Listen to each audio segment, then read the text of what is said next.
Welcome to this week's Short Clip Friday podcast. On Fridays, I will be posting clips from previous episodes. And the point here is just to bring you some of the highest yield topics from each podcast in order to kind of reinforce those topics. This clip is from the Study Types and Research Design podcast. It covers validity, specificity, and sensitivity. Enjoy. So validity refers to a test's or experiment's ability to measure what it's supposed to measure. And there are two different kind of categories of validity I'm going to talk about. I'm going to talk about experimental validity and test validity. So in the case of experimental validity, this is looking at how the results of some experiment, it looks at the results of some experiment, whereas test validity looks at the validity of, you guessed it, a test. So in terms of experimental validity, there are two main types, internal validity and external validity. So internal validity basically asks whether the effects observed in the study are due to the manipulation of the independent variable. And so this is basically saying, okay, is your experiment a good experiment? And so this is why you run your experiment with controls and you make sure that you don't have any confounding variables that are affecting what you're trying to measure. And so then you have external validity, and external validity refers to the extent to which the study can be generalized to another setting, which is called ecological validity, to other people, which is called population validity, or to another period of time, which is historical validity. And so a quick example of this is when we take an animal study, say we're trying to test some new kind of drug, and first we test that drug on mice, right? And that's because we can then extrapolate that data to humans. So this is a type of populational validity. You know, is your study valid from mice, and can we extrapolate that then to humans? So again, internal validity refers to how good your experiment is. External validity, how well does your experiment apply to other situations? So for test validity, there's a few different types I'm going to talk about. And so in this case, a test is something like a questionnaire, an IQ test, etc. And so there's two kind of main types of test validity. There's criterion validity, which measures how well one measure predicts an outcome for another measure. And then we also have content validity, which is how legitimate is the test at measuring what it claims to measure, i.e., are you asking the right questions in order to be able to draw conclusions? So in terms of criterion validity, we have concurrent validity, which asks, does the test measure relate to an existing measure?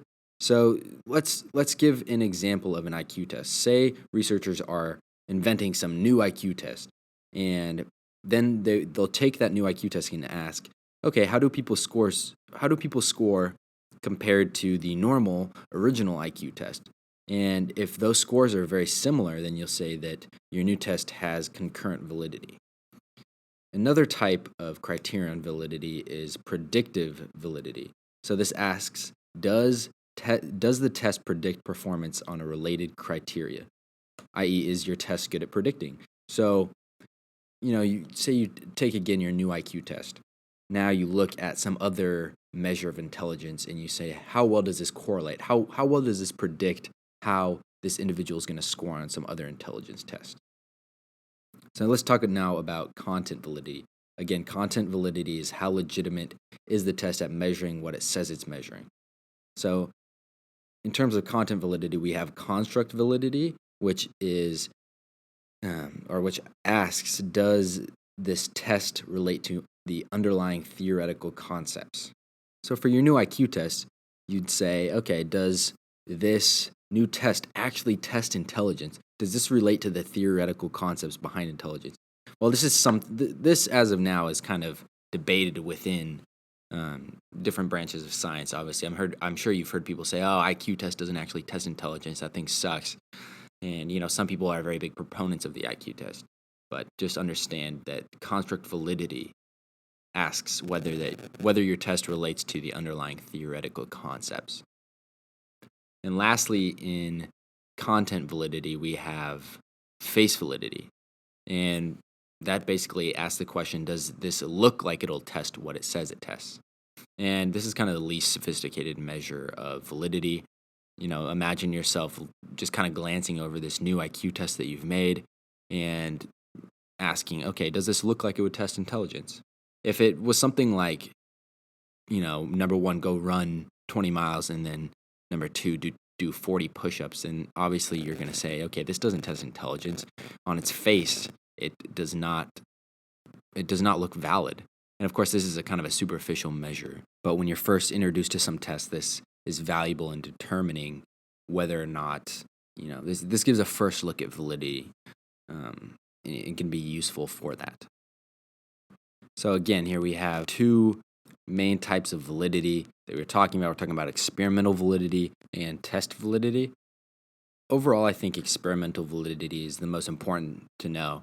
And again, that breaks down into internal validity and external validity. So know these terms and understand how they can be applied to questions on the MCAT. All right, the last kind of variable I want to talk about here is specificity versus sensitivity. So test sensitivity is the ability of a test to correctly identify those with the disease. So these are called true positives. And on the other hand, you have test specificity, which is the ability of some tests to correctly identify those without the disease, and that's a true negative. And so when I'm talking test here, think about like some kind of diagnostic test. So let's talk about HIV, for instance. So when HIV was first detected back in the 1970s, doctors used an enzyme-linked immunosorbent assay to detect HIV antibodies, also called an ELISA. And these antibodies typically took weeks to show up in the blood after a person got infected with HIV. So essentially, you could be very infected with HIV, have a very high viral load, and not be diagnosed. Why is that? Because it takes a buffer of a few weeks to develop those antibodies that then show up on the ELISA. So a lot of people that were infected were not diagnosed and therefore could go on and infect more people. However, nowadays, they use a different method. So this is how it works now. Essentially, they take your blood and primers that are specific for different parts of the HIV viral genome, and very likely they'll use primers that bind to very conserved regions of the HIV genome. Obviously, viruses tend to mutate, so if it mutates and now your primers don't bind to that sequence, then you'd kind of be screwed. So they look for very conserved parts of the viral genome.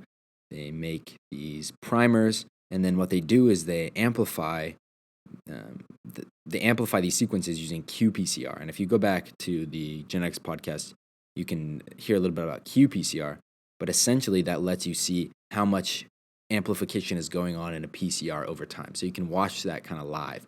So they throw all these ingredients in, you got primers, polymerase, probe, and if that they recognize there's, if they see some signal from your blood on this qPCR, they know that, okay, there's viral sequence, you likely have HIV virus that you're producing. And so this test was a lot better in terms of detecting patients when they were infected. So in this case, you want a test that is very sensitive, right? So you want a test that is able to correctly identify people who have the disease. You don't want people that have HIV to be slipping through the cracks. And you also want a test that is also specific, right? You don't want to be giving people a incorrect positive diagnosis for HIV. That would be not good.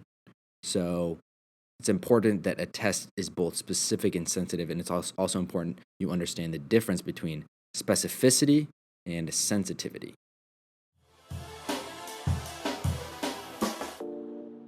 At Med School Coach, we know that getting into medical school is hard. In fact, 60% of pre-meds who apply to medical school don't even get accepted. And if you want to get accepted into a top medical school, It's even harder. It's a complicated process, and even students with great grades and MCAT scores get left out. That's why more students than ever are turning to Med School Coach for admissions advising. Our advisors are all physicians and former admissions committee members, so they know exactly what medical schools are looking for. One-on-one admissions advising from Med School Coach makes all the difference. Our expert team will help you develop a game plan, prepare your application, edit your essays, and coach you for interviews. Every pre-med has a story, and we'll help you tell it so you can stand out from the crowd. Visit us online at medschoolcoach.com and use offer code PODCAST10 to save 10% up to $400 on a Med School Coach admissions advising package. You can achieve your medical school dreams, and Med School Coach can help.